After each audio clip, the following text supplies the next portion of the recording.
Lux presents Hollywood. The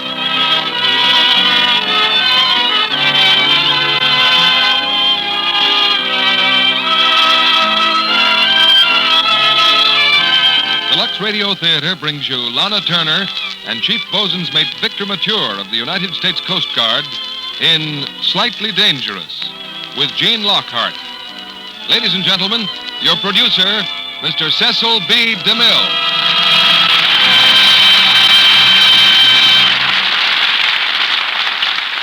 Greetings from Hollywood, ladies and gentlemen. When a manuscript called Slightly Dangerous turned up at Metro-Goldwyn-Mayer Studios, everyone must have stood up and shouted in unison, "This is for Lana Turner." And I'd have joined in the shout if I'd been there. Certain stories seem to be made just for certain stars, and Slightly Dangerous was made for the lady who's known as Lana. Certain stars go well together, too, and I believe we have an ideal combination tonight with Victor Mature helping Lana to make the evening slightly dangerous. This is the story of a young lady who thinks she has a dull job and hankers for adventure, but finds a little more of it than she'd bargained for. The play's a delightful mixture of gaiety and drama, and that's a team we've always found unbeatable. After tonight's performance, Lana Turner goes back to Metro-Goldwyn-Mayer to begin work in her new picture, Marriage is a Private Affair. And Chief Bosun's mate, Victor Mature, goes back to his post with the Coast Guard after his first leave in many months. Servicemen are learning a good deal that's outside their regular curriculum. As a case in point, we've received a letter signed by 3 gentlemen calling themselves the Luxem Doughboys. In approved military fashion, they don't say where they're writing from, but they enclose a photograph showing 2 muscular young men in abbreviated attire. One of them is holding a box of Lux Flakes in his hand, and the other is hanging up some washing on a makeshift line. Well, I'm going to stick my neck out now and predict that soldiers with this experience will be much in demand as husbands when the war is over. And if they drop a hint that they're accustomed to using Lux Flakes, well, it'll probably close the deal immediately. And with that prophecy, the curtain goes up on the first act of Slightly Dangerous, starring Lana Turner as Peggy and Victor Mature as Bob, with Gene Lockhart as Burden.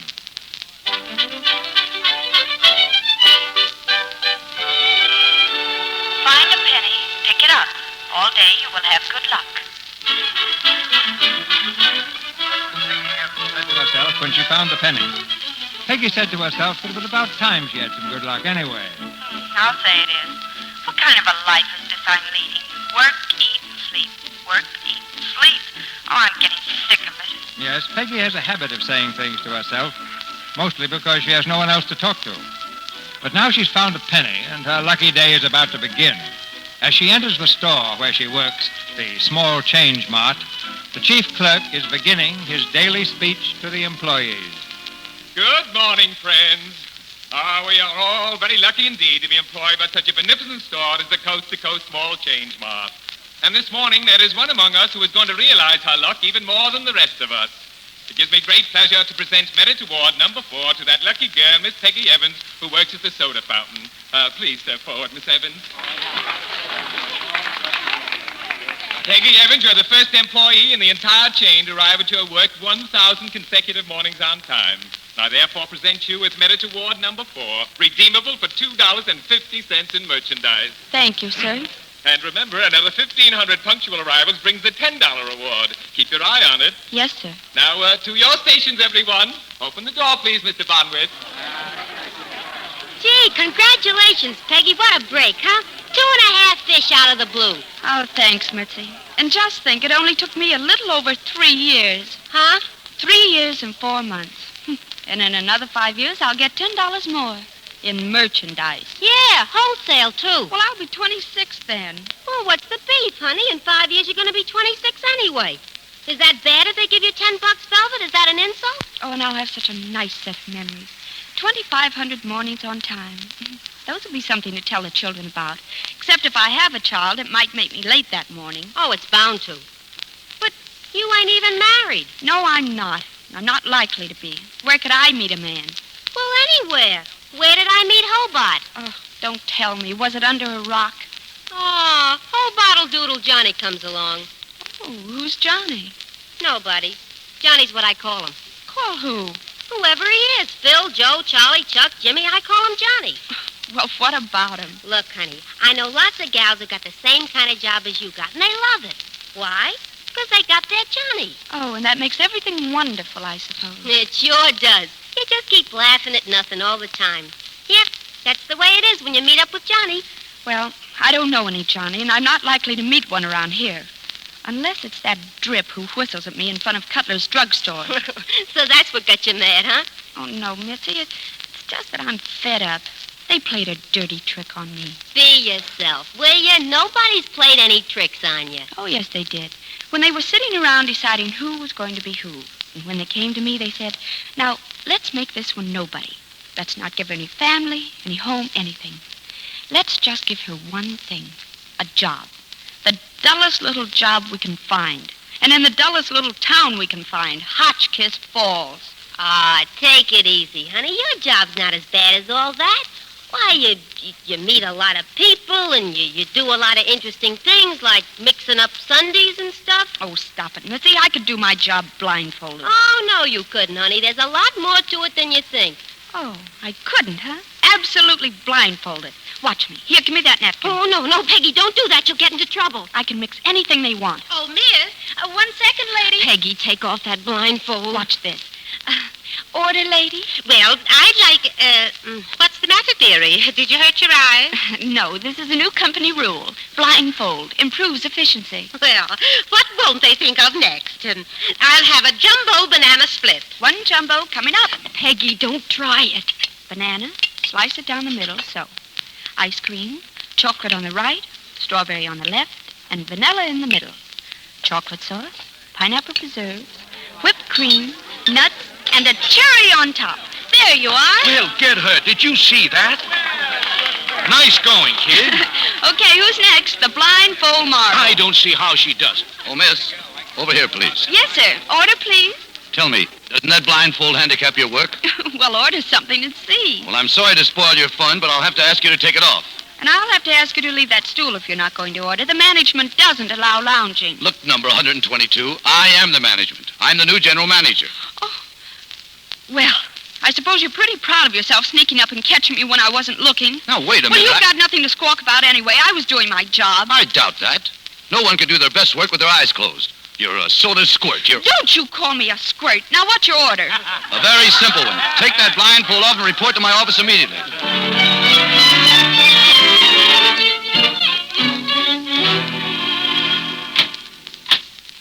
Come in, please. Yes, what is it? You wanted to see me? Oh, well, you're not... Number 122. Oh, well, you look quite different without the blindfold. In fact, you're, well, won't you sit down? I don't want to sit down. Well, why don't you go ahead and fire me? Now, let's not be hasty. As a matter of fact, you can't fire me. No, of course not. Because I quit. Now, look, you mustn't do that, miss. The name is Peggy Evans. Well, that's a nice name. It isn't a name at all. It's just a label that works in a store. A machine on a track that rolls along and comes out nowhere. I hate my name. Now, look, someday you'll get married and change your name. I won't get married. I won't ever get married. Why, of course you will. An attractive girl like you... I will not. Well, then, you'll be Peggy Evans until you die, so I... Wait a minute. I'll be Peggy Evans until I die. Why, that's an idea. Well, what do you mean? I'm not going to be Peggy Evans until I die. I'm going to be Peggy Evans until she dies. Oh, now, look, you mustn't say things like that. Now, look here, Miss Evans. You take the rest of the day off, and tomorrow we'll have I won't be here tomorrow. This is the end of number 122. Oh, but Miss Evans... And it's the end of Peggy Evans, too. No, now, look, wait a minute. Please, let me go. No, look, I can't let you go. Now you're hysterical. I am not. Let go. Miss Evans.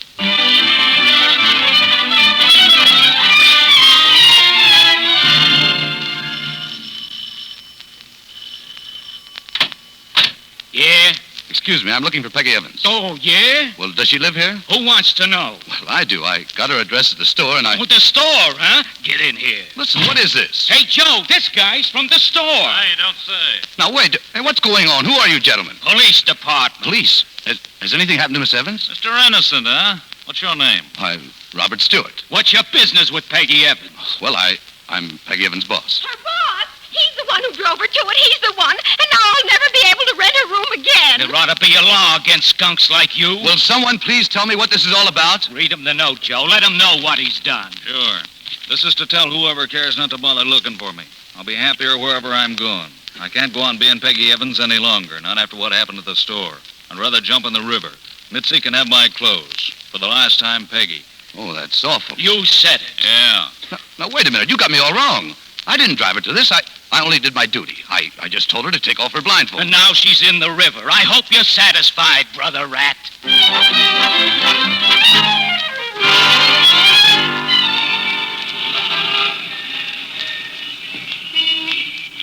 New York.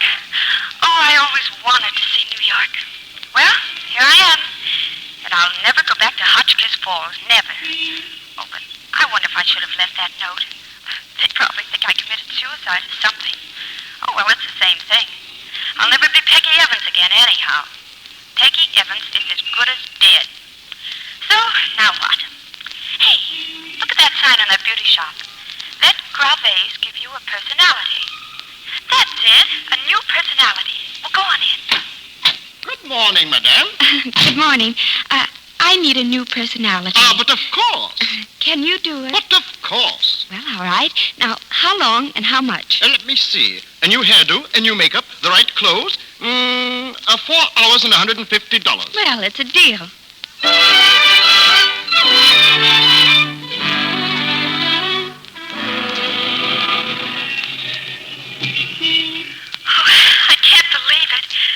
Myself in that store window.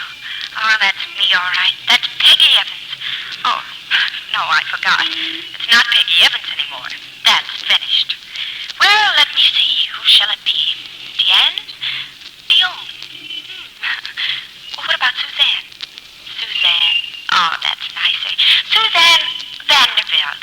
Oh, no, that's too common. Well, I'll think of something. What's that sign that man is painting? Maybe that'll give me a cue. Daily Star classified as... Oh, no, that's no help. What's that letter, miss? Watch it. There's paint up here. Paint! Oh, she's unconscious. Pick her up. What happened? It ain't my fault. I was up on the ladder painting, and she got right underneath. She moved the ladder and... Bring that girl with a can of paint. I couldn't help it. Pick her up. Carry her in here, quick.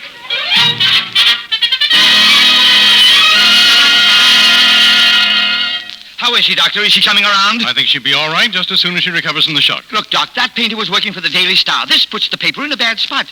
Will you be able to testify that she's not seriously injured? I think so. Well, that ought to keep down the damages. Oh, where am I? Easy now. You're in safe hands, and you're going to be all right. Now, just relax. Oh, my head. Where am I? You're in my office, miss. I'm Philip Durston, the manager of the Daily Star. Oh, my head. Her head. Oh, my clothes. Look what's happened to my clothes. Don't you worry. It's just paint. We'll buy you a whole new outfit. Oh. Hello, Baldwin, get me a waiver of damages right away. Okay. Oh, my clothes. Now, please don't get excited. Just try and relax. Now then, what's your name? Peg. No, it's... My name's Diane. I mean, it's Susan. Oh, no, that's not either. I don't know it yet. Surely you can tell us your name. No, I can't. Leave me alone. I don't know. Dear. Where do you live? I don't know. Oh, look at me. Look at my clothes. Mr. Durston, may I speak to you for a moment? Oh, it's even on my head. What is it, Doctor? This is much more serious than I thought. She's suffering from a temporary loss of memory. Why does everything have to happen to me? Here's that waiver of damages, boss. Forget it. She can't sign it. She can't remember her name. Holy smoke. Shall I phone the police? No, you imbecile. Do you think I want every other paper in town building up her case and spreading the story that I'm an assassin? Oh, look. It's on my hair, too. Oh. Now, don't whine. Don't cry, my dear. We'll take care of everything. I think the only way to handle this is to notify the Bureau of Missing Persons. Why, she's only been missing 10 minutes. Baldwin, look in her purse. I just did. There's nothing in it. No identification? Not a shred. Oh, what'll I do? What'll I do? Now, see here, miss. It's on my hair. Now, whatever your name is, now you stop worrying. We'll find out who you are. We'll put your picture in the paper, and whoever you belong to will come and claim you. Won't that be nice? No, you don't understand. I don't belong to anybody. Oh, nonsense. A fine-looking girl like you? Yeah, just wait till you see the great, big, beautiful picture we're going to take of you. But I tell you, it's no use. Nobody will come. Nobody will know me. Oh, yes, they will. We'll take care of you until they do. You will? Of course we will. And we'll ask you to remember how nice we were. Baldwin, have Miss Kingsley take her out and get her spruced up for the picture. Yeah. Yes, have her use my private expense account. Yeah. Anything at all you want, miss, you just ask. Anything? Anything. We'll take care of you. Well, it's awfully nice of you, but you may have to take care of me a long time. And I mean a long time. New York Daily Star, girl victim of amnesia. Do you know the girl in the picture above? If you do, communicate at once with the Daily Star. Hotchkiss Falls Gazette. Small change mart boycotted by public. Manager accused of driving clerk to suicide. Sit down, Mr. Stewart. Now, look. Mr. Stewart, I suppose you've read the Morning Gazette? Mr. Snodgrass, As district supervisor of the Small Change Mart Incorporated, I have a very unpleasant duty to perform. Mr. Stewart, the public is boycotting this store. They claim you drove that girl to suicide. But I didn't. There is some indication in the newspaper that if we were to discharge you as manager, the people of Hotchkiss Falls would reconsider. Let me see that paper. Mr. Quill will take over your duties. Thank you, Mr. Snodgrass. Hey, wait a minute. This looks like her. Like who? Peggy Evans, look. Look at this picture. Amnesia victim in New York. Nonsense. Peggy Evans committed suicide. I fear you're indulging in some wishful thinking, Mr. Stewart. I don't care what you fear. I'll never forget her face. It's been haunting me ever since. And I tell you, this is her. No, don't be irrational, Stewart. How could it be? Here. It explains it here. She's got amnesia. Well, I fail to see the connection. Well, suppose she did jump in the river. And suppose the shock made her lose her memory. Dear, we are grasping at straws. Suppose she forgot she was going to commit suicide. Suppose she swam ashore and then forgot who she was. And suppose she just wandered down to New York. Suppose you collect your things and get out of this office. But she isn't dead. I know she isn't. Look, I'm going to find her and bring her back here and prove to all of you that I didn't drive her to suicide. Do you think I want to spend the rest of my life with that on my conscience? And what's more, I'm going to make her tell the truth and get my job back. If you can bring back the dead, Stewart, you can certainly get back your job. I'll hold you to that, sir. Dead or alive, I'll have her in this office inside of a week.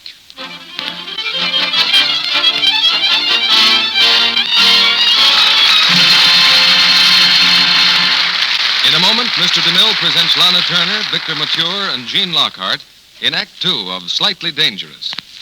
Now for a mind-reading stunt. You're going to meet Miss Daisy McMazy on her way to work one bright morning. You'll hear what she says as she meets people. Right afterwards, you'll hear what she's thinking. First, she says hello to a girlfriend. Hi, Dot. Wonderful day. Hi, Daisy. Hate to spoil the day, but you've got a run in your stocking. Say thanks a lot, Dot. Thanks for nothing. Always first with the bad news. And now our scene shifts to the bus. Hello, Daisy. Say, you're looking... Never mind how I'm looking, Dick Bowen. And stop looking at my stocking run, you big trip. Soon, Daisy's in her office building, entering the elevator. Swell morning, Miss Daisy. Say, do you know... No, I don't know a thing today, Jack. But I know what you're grinning about. Wipe that grin off your face. Off your face. Off your face. And now she's in her office. Good morning, Miss McMazy. Please take some dictation, and do you mind if I say... Not at all, Mr. Carlton. Do I mind? You bald-headed penguin, keep your eyes off that run. In just a minute, I'll pull out both your hairs. And back at her desk a few minutes later... Is that you, Daisy? It's Mother. I noticed as you went out the door that... Oh! Poor Daisy. There's no doubt about it. Stocking runs can wreck a girl's peace of mind. Wreck her budget, too. But the remedy is easy. Just stick to Lux. It really does cut down on runs. That's been proved by a famous laboratory, the United States Testing Company, Incorporated. They found that Luxing rayon stockings cut down runs over 50%, compared with using a strong soap or rubbing with cake soap. So don't take chances. Use Lux Flakes for your stockings every night. And by the way, be sure to dry rayons 24 to 48 hours. Remember, it's Lux for good luck with stockings. Now, our producer, Mr. DeMille. Act 2 of Slightly Dangerous, starring Lana Turner as Peggy and Victor Mature as Bob, with Jean Lockhart as Burden.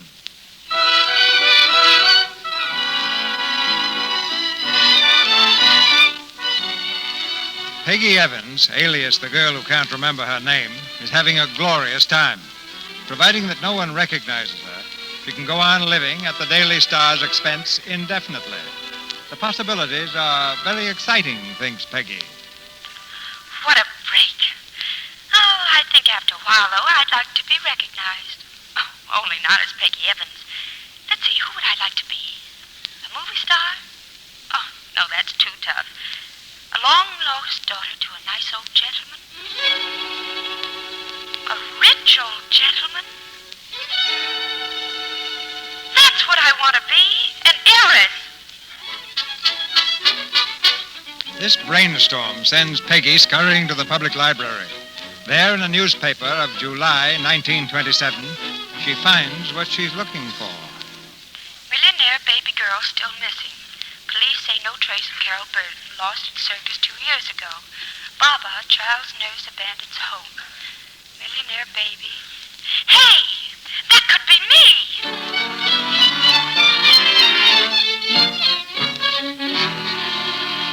What do you mean? You've remembered something? Do you know who you are? Well, not exactly, Mr. Durston, but I'm sure it'll help. Well, go on. What is it? Baba. Go on, go on. Baba. What's the matter? Did you forget it again? No, that's it. Baba. Baba? What in blazes the sense of remembering Baba? It doesn't mean a thing. Oh, but it must mean something. I've a feeling it's terribly important. How could it be? Baba. Why, it doesn't make sense. Does it make sense to you, Baldwin? Baba Black Sheep, have you any wool? Shut up. Oh, wait, I suddenly remembered something else besides Baba. Well? I see a circus. Holy Ike, a circus. Hold on a minute, boss. Hey, Hiller, what have you got in your files on Baba? Baba? That's right, B-A-B-A. Call me right back. Okay. I've got a feeling this may lead to something, boss. Circus, Baba. Don't you start doing that. Circus, Baba. Baba, circus. Baba. Baba, circus. Oh, for the love of shut up. It must mean something, boss. Baba, circus. Yeah, Hiller? I've got 3 Babas. There's a Turkish mind reader who cut up his assistant with an axe. Claimed he read her mind. And that's no good. What else? Then there's Baba the gorilla in the Bronx Zoo. Oh, fine. What's the third? There was a nurse called Baba who was in the Burden case, 1925. That's it. I thought I remembered it. The Burden case. Boss, the Burden case. Burden? The Burden case? Yeah, the nurse took the Burden kid to the circus and lost her. They never found the kid. That's it. Bring in that file. Well, my dear, it was a lucky thing you remembered Baba. Is it important? Important, Baldwin. Tell him to hold the front page for a replay. We've got a real story.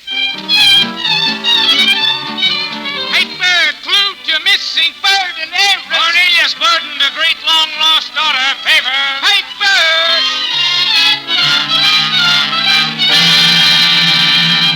What time did Burden's secretary say he'd be here? Any minute now. Good. Frankly, I'm as excited as a little boy.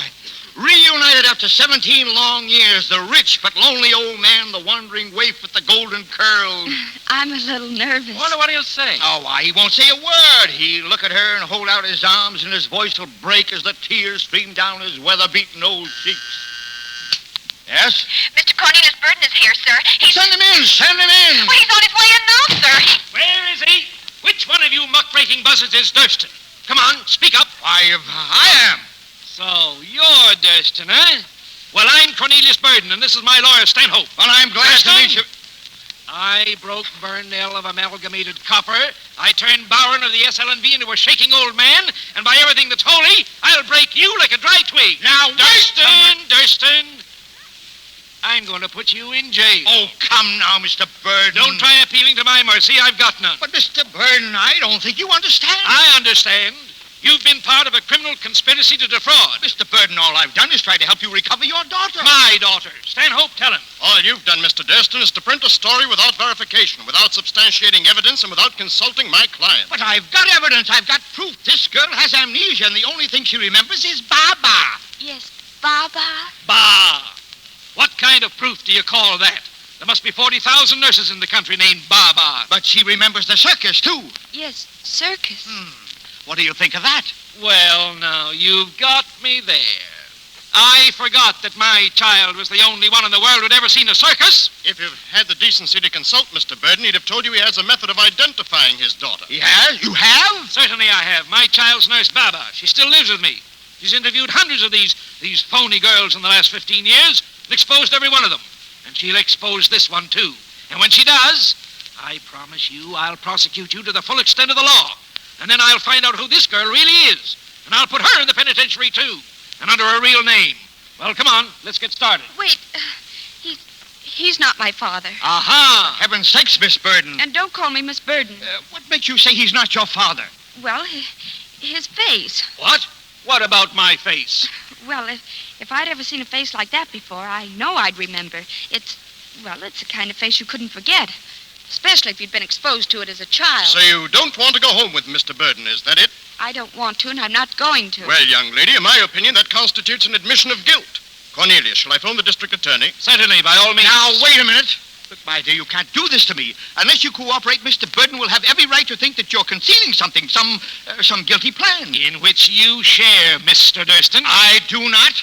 Don't you understand, Miss Burden? You've got to go with him. Well, all right. I'll go.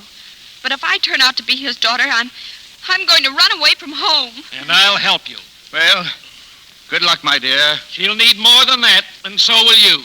Jimmy, come in here. Yeah, Mr. Boyden, you want me? What do you think I called you for? See that this girl doesn't try to get away. Okay, Mr. Boyden. Well, who's he? He's my bodyguard, but I'm lending him to you for the time being.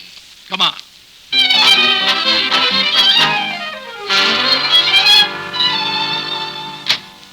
Jimmy? Yeah, Mr. Boyden, you want me? What do you think bring that girl in here. Come on in, miss. Come on. Here she is, Mr. Boyden. All right, now go downstairs and keep those reporters quiet. Okay, Mr. Boyden. Come in here, young lady. Now, you say you remember Baba, huh? Well, here she is. This is Baba. How do you do? Hello, child. Tell me, do you remember this room? Well, I don't remember anything. Ah, you see, Baba? Another fake. Hush. Listen, child. Carol Burden had a toy in this room which she loved more than any other. Always carried it around with her. Even slept with it at night. Which one is it? I don't know. Didn't he tell you? I have amnesia. Amnesia or no amnesia, if you don't get the right toy, I'm going to hammer at you until you find out who you really are. But that's unreasonable. You bet it is. Hold your tongue, Master Cornelius. Look around you. Here are all the toys. Take your time. Well, this is the end, all right. What chance have I got of picking out the right toy? Why, the odds are about 100 to 1. Oh, I guess I might as well confess. Oh, wait. If I confess, I'll go to jail. Oh, I wish I were back in Hotchkiss Falls. Think. Whatever that toy is, Burton must have just taken it out of that little safe behind the picture. It's still open. Well, that means that it couldn't be any one of the big ones. Oh, well, that's something. But gosh, at least half of them are small enough to fit in a safe. Oh, I wish I were back in Hotchkiss Falls. Well, which is it? Don't just stand there. Which toy is it? Well, you'll have to give me time. Oh, time. I'll go to jail if I don't get it right. Wait. Look at the toys in the window. They're all faded from standing in the sun. Well, that means it couldn't be there.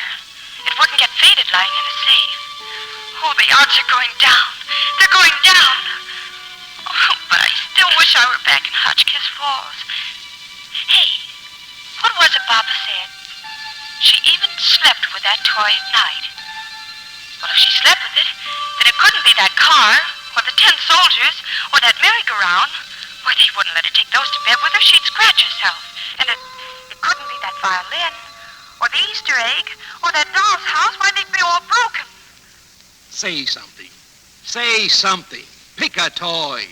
It seems to me you've had plenty of time. Oh, just 1 minute more, please. I seem to remember something. Well, go on. Remember it. These 2 dolls. It must be one of them. But which one? Which? That one or this one? Well, I gotta take a chance. A 50-50 chance is as good as any gambler could ask. And I've got to gamble. Well, come on, make up your mind. All right. I'll take that one.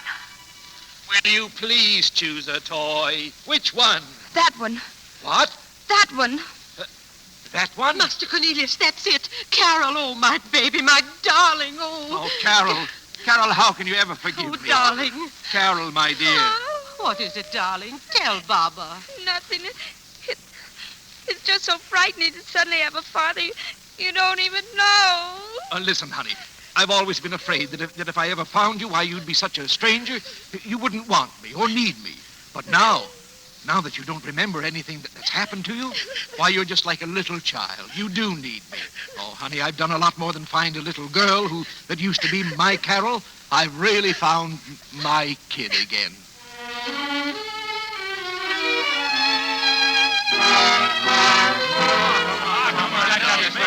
Now, wait a minute, guys. Wait a minute. Hold everything. Mr. Boyden ain't gonna see no more reporters, so you might as well beat it. Go on, beat it. Excuse me, limited. Outside, Bud. Listen, I've got to see Carol Burden. I've got to see her right away. You heard me. Out. But look, it'll only take a minute. I've come all the way from Hotchkiss Falls. Out. But wait, Carol Burden Miss Boyden can't be disturbed, see? She's suffering with ambrosia. Out. Listen, this is important. You want to get smacked, buddy? I demand to see Carol Burden. You want to get smacked? You don't dare touch me. No, I don't dare. Sorry, buddy.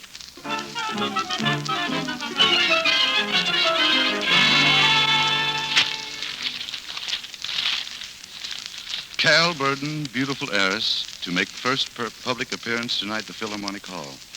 Carol Burden. She's a fake.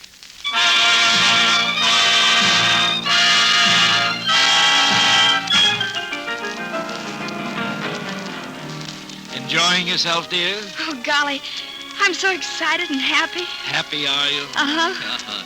Well, for the first time in 17 years, I think I know what you really mean. Oh, you're an angel. Oh, gosh. If Missy could only see me now, wanting me to stay in Hotchkiss Falls the rest of my life, to wait for a guy called Johnny who'd make me laugh at nothing. Well, I got better things to laugh at than nothing.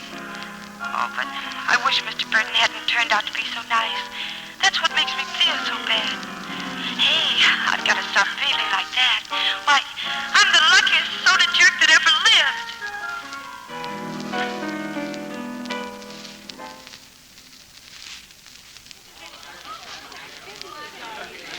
Intermission isn't over yet. Will you have another lemonade, Carol? Oh, no, thank you, Father. Well, then we might as well get back. All right. Hello, Peggy. Oh!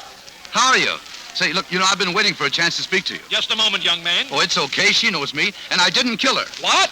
Come on, Peggy. Tell the truth. I didn't kill you, did I? Go away. The man's mad. Jimmy! Look, I haven't slept. I haven't eaten all on account of you, Miss Evans. Go away. Jimmy, here. Come on. Look, come on. You're not Carol Burden any more than I am. Carol, do you know this person? Why, I haven't the faintest idea who he is. You're lying, Peggy. You know you are. Let me alone. Jimmy! Here I am, Mr. Boyden. What's cooking? I am. This man here.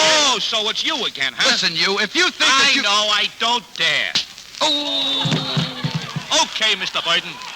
Come along, Carol. Oh, that's the poor man. Yeah, Jimmy will take care of him. Sure, he's okay. Come on, dear. Well, I hope he'll be all right. Of course. Hey, you okay, chum? Oh, sure, you're fine. Hey, waiter, take care of this guy, will you? Yes, sir. Now, up you go, sir. Now, just sit right there, sir. You'll be all right in a minute. Oh, she lied. She knows me. I could see it in her eyes. Well, don't brood about it, sir. There are lots more fish in the sea. She isn't drowned. She never was. Well, I didn't mean it like that, sir. She's a phony, that's what she is.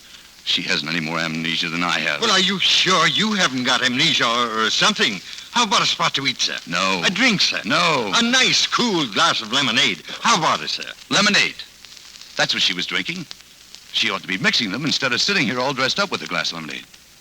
Hey, wait. Have you changed your mind, sir? What'll you have? I want that glass. A glass of what, sir? No, the glass. Her glass. There are fingerprints on glasses, aren't there? Well, not in the best places, sir. Look, get me her glass. I'm going to take these fingerprints one by one and wrap them around her lily-white throat.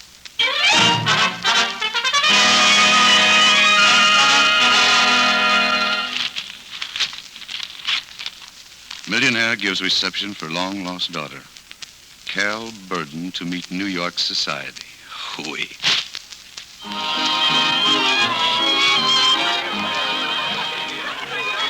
My dear, don't you think you should dance with all those young men? They're waiting. Well, I have danced with them, Father, but I haven't found one as nice as you are. One jumbo banana split. Coming up. Oh, you do remember. It's that madman. Come on, Peggy, tell the truth. Take him away. Jimmy! What's the trouble? Throw him out. Throw this man out. Wait a minute, look. I'm not leaving this house without my wife. Your what? Listen, Mr. Burden, she's my wife. You're crazy. You know as well as I do that I'm not your... Carol, do you remember that you're not? Oh, no, Father, I don't. That's the hideous part about it. For all I know, it might be true. Of course it's true. Now, if you'll excuse me, I'll take her home where she belongs. Just a minute, young man. Come with me, please.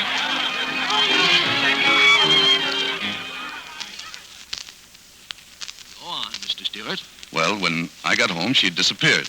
I was desperate until I saw her picture in the paper. I left Hotchkiss Falls immediately. Well, that's the whole story. And now, dear, if you'll get your things, we'll be trotting along. Thanks, Mr. Burden, for taking such good care of her. Never mind that, young man, and take your hands off my daughter. But she's my wife. I know. She's your wife. But if you don't mind, we'd like a little proof. Proof? Yes, proof. That's right. Let's see your proof. Oh, proof. Our marriage certificate. Here you are. Marriage certificate? Sad, isn't it? All her beautiful memories gone. She doesn't even remember our marriage certificate. Why, she was so excited when she signed it, she poked her finger in the inkwell instead of the pen. There, her fingerprints. Well, Peggy, now, doesn't this bring it all back to you? No, it doesn't. And I don't believe I ever saw it before. You claim that this is her fingerprint? Yes, I told you. She stuck her fingers... Well, in that case, we'll just settle this matter immediately. Carol, put some ink on your finger, dear. We'll compare your fingerprint with the one on the certificate. Oh, well, that's a wonderful idea. Oh, I never thought about that. No, I bet you didn't. Now, place your hand here on the paper, dear. Her right forefinger, I presume. That's right, I think. Sure, I wasn't left-handed when I was married to you. Quite sure. Ah, there we are. Now, we'll see. If these... Oh.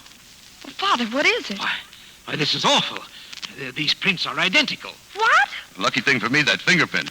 You folks were sure hard to convince. Why, this doesn't seem fair. I've only had one daughter, and now I've lost her twice. Oh, I'm sorry, Mr. Burden, but it had to come out sooner or later that Peggy Evans wasn't your daughter. What do you mean she isn't my daughter? Of course she is. This thing proves she married you, but it doesn't prove she's not my daughter. But she's Peggy Evans. This girl is my daughter, whatever her name was. I couldn't be mistaken about that. But how did she get the name Peggy Evans? That's the question. I don't know. Well, the people that brought her up would know.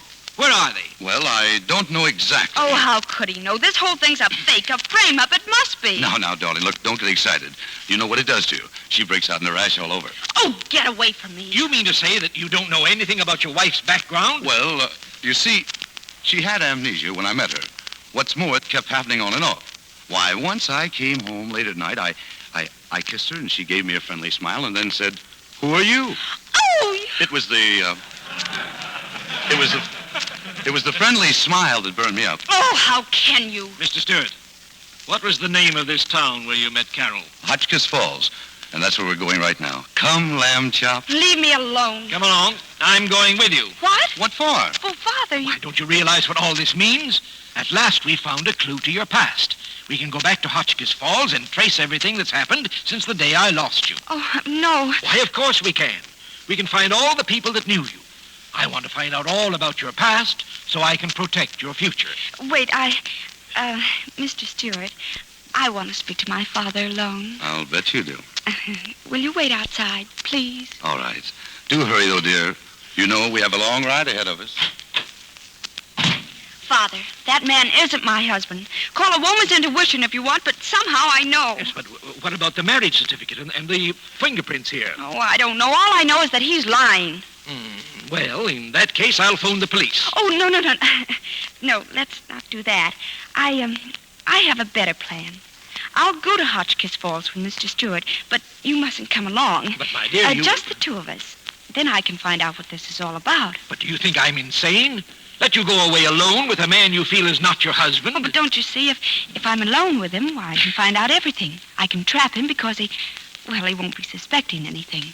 But it would be different if you were along because he'd be on his guard. If I were to let you go and something happened to you... Nothing will happen. I promise you. Well, don't forget one thing.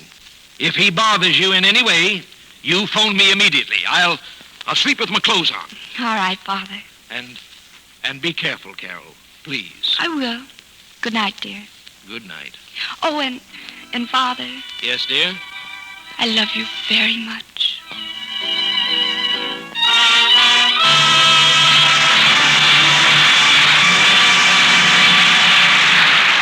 We pause now for station identification. This is the Columbia Broadcasting System.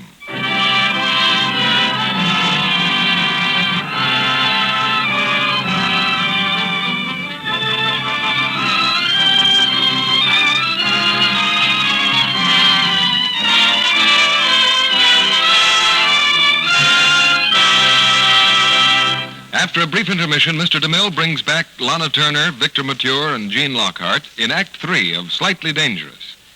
Meantime, there seems to be, shall we say, a slight vocal explosion going on in a house around the corner. Mary, what the blazes? Doggone Mary! Bill, darling, what is it? Mary, what did you do to my blue sweater? Why, I washed it, but it came out beautifully. Beautifully? Holy jumping catfish, look at it. What kind of a midget do you think I am to get into a pint-sized thing like that? Oh, Bill, that's not your sweater. That belongs to little Billy. Remember, I made him one just like his daddy's. Here's yours, the same size as ever, thanks to Lux. Plenty big enough even for a brute like you. Oh.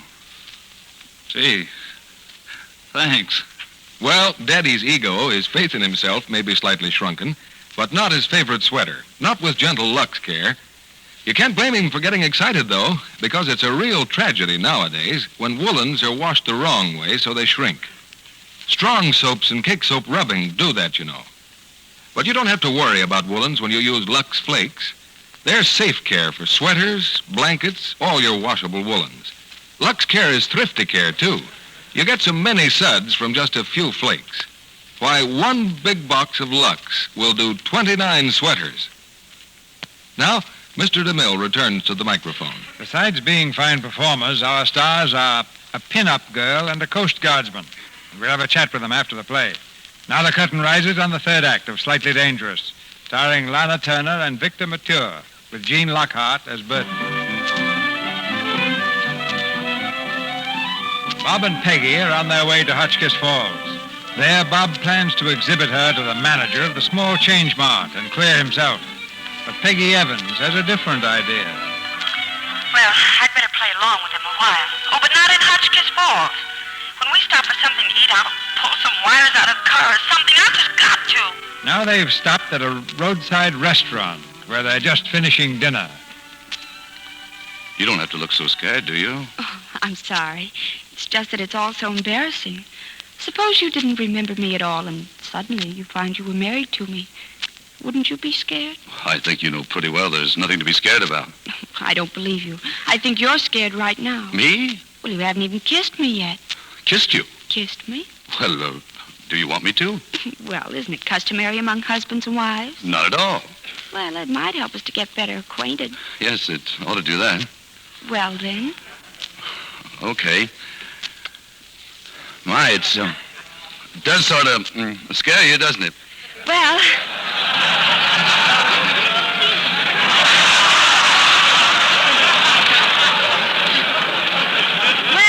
I feel better acquainted now, do you? No, I just feel better. Tell me about us, Bob. Were we very happy? Well, yeah, I think we must have been. Bob, was I a good wife? Oh, ideal. What is your ideal? Well, she has to think I'm smarter than anybody else in the world and stronger and better looking. And she has to love to dance with me. What else? Well, she has to be happy with what we've got instead of discontented with what we haven't got. And what do you do in return for all that? Nothing. That's what makes it so ideal. Well, I can't imagine any girl living up to that ideal. Oh, she could if she loved me. Well, I guess I have a lot to learn about love. It's possible. But you're going to teach me, aren't you? Everything I know is at your disposal. Well, where do we begin? Well, first we dance.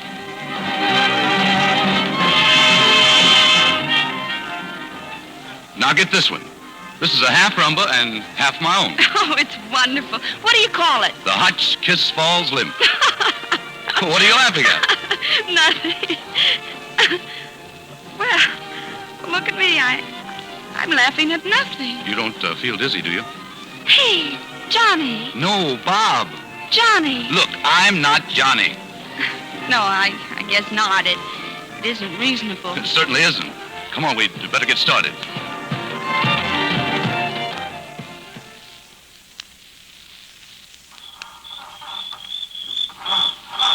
Well, what's the matter, Bob? I don't know. Something... I know I've got plenty of gas. Evening, folks. Having a little trouble? Yes, is there any place around where I can get this thing fixed? Well, there's an all-night garage. There is? Yep, but it closes 9 o'clock. Well, we'll have to sleep right here, I guess. Oh, I don't think that'll be very comfortable. Sure it won't. I got just one room left at the motel. Motel? What motel? Right over there. I run that, too. Oh, that's wonderful. Now, wait, we couldn't stop there. Well, why not, darling? We'll be ever so much more cozy than in the car. But we can't do that. Why, of course we can, dear. I'm sure it won't be expensive. You see, mister, it's sort of our wedding night. Now, ain't that something? Uh-huh. Yeah, I'll take care of your baggage. Oh, thank you. Come on, Bobby, it's late. No, wait, listen, look, I haven't got any money. I lost my wallet. Oh, Bob. Now, ain't that a crying shame? Yeah, it's certainly tough. Well, good night. We'll stay right here. Oh, no, you won't. I wouldn't have it on my conscience. You can have the room for nothing. Oh, you're a darling.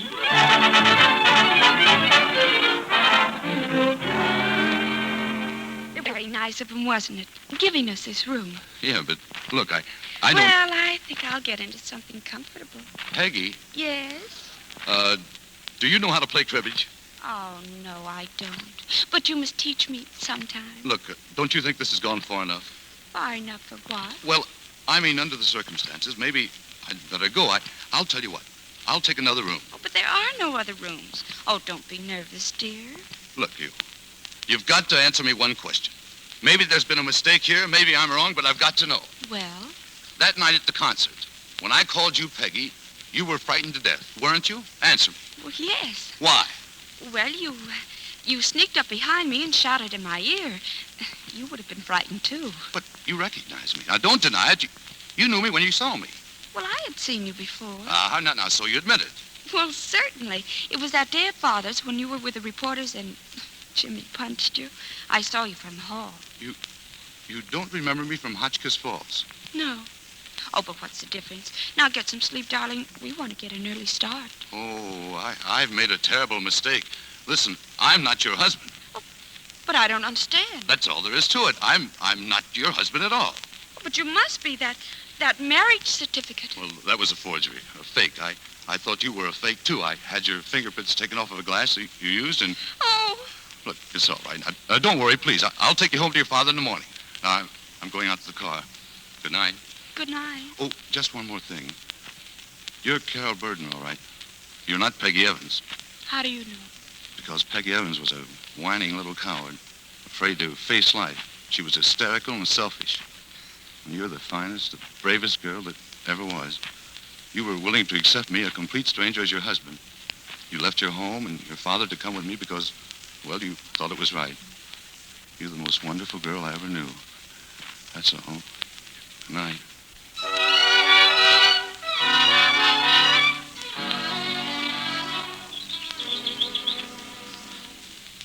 Good morning. Oh, hello. Did I wake you? No, I wasn't asleep, just thinking with my eyes closed. What time is it? 6:30. Well, what woke you up so early? Oh, I haven't been sleeping either. I was thinking with my eyes open. Bob, I feel that... Now, look, you'll feel better when your father gets here. My father? Yeah, Well, why should he come here? Well, you see, I phoned your house after I left you last night. I thought you'd want to get rid of me as soon as possible. He ought to be here any minute. Oh. Now, please, look, don't do that. I know I've done a terrible thing to you, but I can't stand seeing you cry. That's not why I'm crying. No? No. I'm crying because I'm never going to see you again. You want to keep on seeing me after what I've done? Yes, I do. Why? Because I'm crazy about you. What? You can't be. That's impossible. It is not. It isn't? No. Gosh, that's what I've been thinking about all night. Thinking how it could never happen. Thinking what a fool I was to even think about it. But now you... Oh, no. Don't touch me. I'm sorry. I guess I must be hearing things. I thought you said you were crazy about me. I did say it. Well, I'm right. You did say it. Oh, but there's something else I've got to say, too. Something that'll spoil everything. But, well, I am Peggy Evans. What? Yes, I couldn't go on cheating you. I know what you'll think of me, that I'm a whining little coward afraid to face life. But I had to tell you all the same. Okay. So long, Peggy. Oh, Bob. No, go away. No, I won't. Not until you've heard what I have to say. Bob, I'm not asking you to even like me again. I just want you to know that I'm not what you think. I didn't mean to make you lose your job. And I didn't mean to steal anything from Mr. Burden, honestly. I was just lonesome. And I didn't have enough sense to wait until you came along. But how could I have known that you were... Well, you were what I was lonesome for. You know, every instinct I've got tells me how to beat you over the head. Every instinct but one. I couldn't hate you, darling, unless you turned out to be a female impersonator. And I'll bet you my bottom dollar you're not. Oh, Carol, Peggy, whatever your name is, darling. Yes, Bob. Look, don't be unhappy, dear. I forgive you. Of course you forgive me. If you love someone, what else can you do? Bob, you are going to wait for me, aren't you? Why? Where are you going? To jail. To jail? That's silly. Oh, but you don't know Mr. Burden. He's sweet, but he has a terrible temper, and when I tell him the truth, well, he won't rest until... There she is. Oh, Bob, he's here. Carol. Now, Cornelius, don't get excited. Listen, don't say a word. Don't tell him a thing. Carol. Oh, baby, are you all right? Why, yes, I'm fine, Baba, but... Shut up. I mean, shut up, dear. You see, she hasn't been feeling very well. Perhaps if you came back later tomorrow or something. Oh, don't listen to him. I'm all right. I want to tell you that... Look, now, she had a spell or something, and it isn't serious. Nothing to worry about. Carol, what's he done to you? Well, nothing, really. He's just saying that because he loves me and I love him, he's trying to protect me. No, she's trying to protect me. I forged that marriage certificate. I even had a rubber stamp made of her fingerprints and faked that, too. I'm not her husband at all. You fiend. Why did you do it? Well, I thought she was somebody else, a girl I used to know, Peggy Evans. But she's dead. It's no use, Bob. You can't stop me. Whatever she says is a lie. Go on, Carol. Well, I know you won't forgive me, Mr. Burden, and I'd rather die than hurt you like this. You're an angel, and I'd give anything in the world if you were my father. But you're not. I'm not Carol. I never was.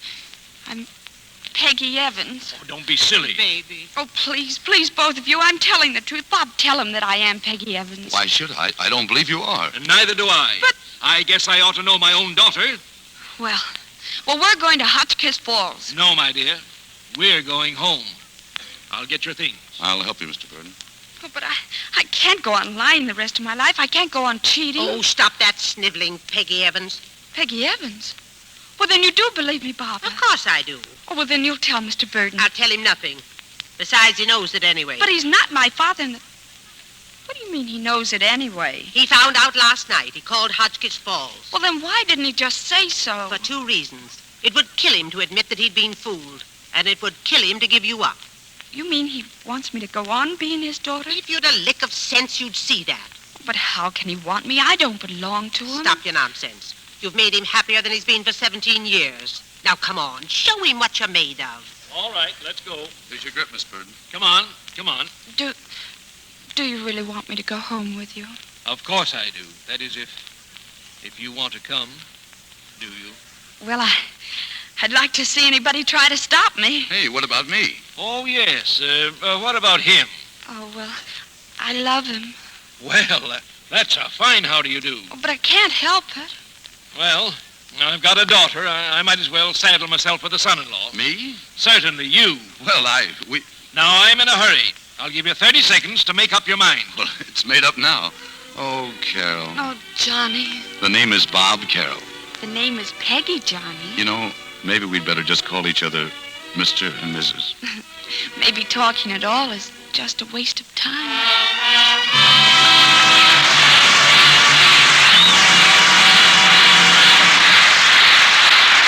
Before our stars return to a curtain call, here's our Hollywood reporter, Libby Collins, who went to a Navy wedding the other day. And here's something that really happened. The bride was cutting the wedding cake with the groom's sword when the photographer said... I'd like to get one more picture of that, only you'd better wash the cake off that sword. So the groom handed the sword to the bride with a flourish and said... Okay, honey. You're the dishwashing department from now on. Well, he was very cute about it and very proud of his new bride. And I felt as though I ought to produce a box of Lux and hand it over then and there so she'd start her dishwashing career off right. She looks smart enough to know about Lux anyway, though. She won't let the wrong kind of soap ruin those pretty hands of hers. That's a good point, Libby. It's not the dishwashing you do. It's strong wash-day soaps that give you dishpan hands. With gentle Lux flakes, your hands stay soft and lovely. In fact, even if you've let your hands get that ugly dishpan look, when you change to Lux, they'll soon be soft and smooth again. That's been proved by many, many women in a whole series of tests. And it's a very easy thing to prove for yourself. So put Lux Flakes on your shopping list for tomorrow. If your dealer is out of it right now, he'll have more soon. Then use Lux for dishes every day and see for yourself how kind it is to hands. Now, here's Mr. DeMille with our stars. Well, we'll certainly take anything else on the slightly dangerous side that Lana Turner and Chief Bosun's mate Victor Mature have to offer. If I were a sailor, I'd be calling Vic Chief. Well, in fact, I will anyway. Welcome back, Chief. Thank you, sir. It's a pleasure to be here again. Sounds like a pretty exciting job you have now, Vic. Well, plenty of other guys are in the same business. Can you tell us what you've been doing? Well, I've been on North Atlantic convoy duty for about 11 months. Tell me, Vic, is it true that a sailor has a girl in every port? No, sir. Well, why not? Well, you don't stay in port long enough. By the way, you know, we have girls in the Coast Guard now, too. They're called spars, and we need plenty more of them. It's a swell chance for girls between 20 and 36 to serve their country. Well, the spars are doing a fine job, Vic. I'll be very glad you could spend part of your leave with us. And day after tomorrow, the entire nation will show the men of the Navy we're behind you by celebrating Navy Day. Well, we're very proud of the service, sir, and I hope to make the folks at home proud of us. Now, you've done that already, Vic. Lana, I believe this is the first time you've been here since your baby was born. It's a bit hard to realize that one of America's leading pin-up girls is now a mother. Well, I have a little pin-up girl of my own now. Has to be pinned up all the time.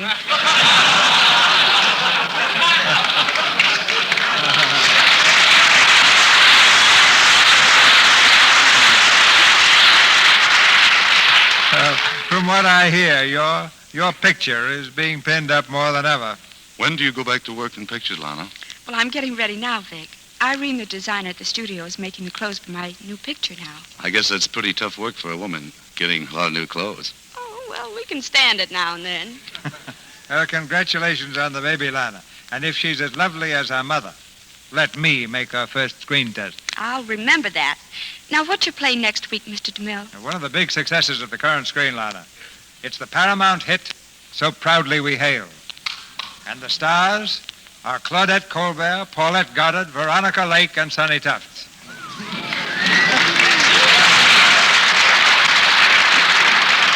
That's the same stars you saw in the picture. One of the finest casts we've ever had. And the play is in keeping with the cast. An heroic story of Bataan. With Claudette Colbert, Paulette Goddard, and Veronica Lake as the Army nurses of So Proudly We Hail. I think you can hail that one very proudly, sir. Good night. Good night. Good night. Good night. You two certainly make good listening. Good luck to you, Chief. Our sponsors, the makers of Lux Flakes, join me in inviting you to be with us again next Monday night when the Lux Radio Theater presents Claudette Colbert, Paulette Goddard, Veronica Lake, and Sonny Tufts in So Proudly We Hail. This is Cecil B. DeMille saying good night to you from Hollywood. The appearance of naval personnel on this program does not constitute an endorsement of the product advertised, since the Navy Department does not endorse any product. Ladies and gentlemen, every American kitchen can be one of the arsenals of democracy. Don't let munitions go to waste in your kitchen. Every spoonful of fats you have left over can be made into glycerin used in high explosives. Save all your meat drippings, bacon grease, and every bit of waste fats and take them to your meat dealer often. Save fats and save American lives.